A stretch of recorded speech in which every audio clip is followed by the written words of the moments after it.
From the National Newsroom of the Canadian Press, I'm Karen Rebo. Analysts are expecting to see an easing of the annual inflation rate last month. StatsCan is set to release its January Consumer Price Index report this morning, and RBC, CIBC, and TD are all projecting it dipped to 3.2% from December's 3.4%. RBC suspects food and energy prices, specifically gasoline prices, were behind the anticipated slowdown year over year. BC Premier David Eby will be joined in Vancouver today by Prime Minister Justin Trudeau and Mayor Ken Sim for a housing-related announcement. Last week, Eby told a news conference he recently spoke with Trudeau about BC's housing initiatives and that there appeared to be federal interest in the plans.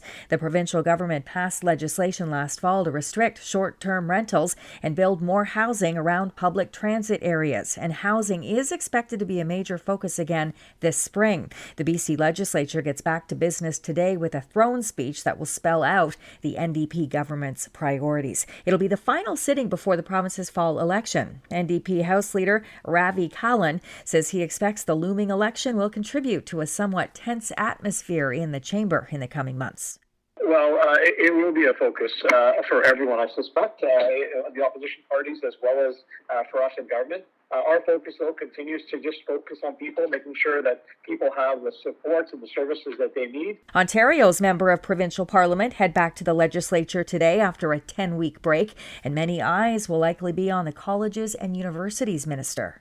The governing Progressive Conservatives have already indicated they'll introduce legislation this session on automatic license plate renewals, energy and housing, but a major lingering question is what the province will do about the post-secondary sector.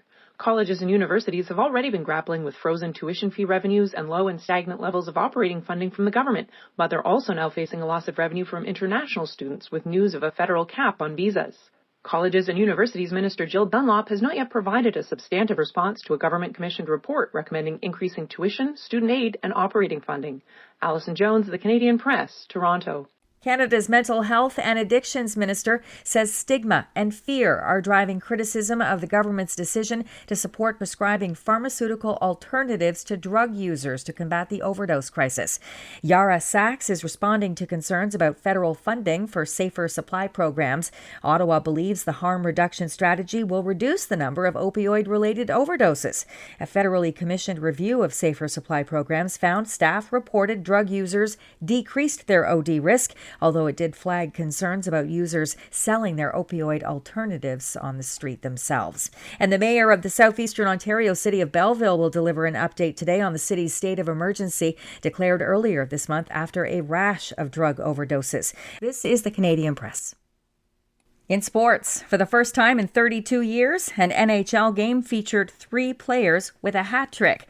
The game was between the Minnesota Wild and the Vancouver Canucks, and Minnesota came out on top 10-7. JT Miller scored 3 goals for the Canucks. Joel Eriksson-Ek and Kirill Kaprizov each netted 3 for the Wild. His first game after 2 previous games with hat tricks, Austin Matthews scored his NHL-leading 49th goal of the season to help Toronto beat St. Louis 4-2. Evander Kane scored twice as Edmonton doubled Arizona 6-1. Ottawa doubled Tampa Bay 4-2, and it was Calgary rallying to beat Winnipeg 6-3. And in baseball news, Shohei Ohtani took batting practice with the LA Dodgers for the first time this spring as he continues his comeback from elbow surgery. The Dodgers posted video Monday of the 2-time AL MVP homering. He's hoping to be ready for the start of the season as a hitter. From the Canadian Press, I'm Karen Rebo. Thanks for listening. Don't forget to follow and subscribe. For more of today's top stories, visit thecanadianpressnews.ca.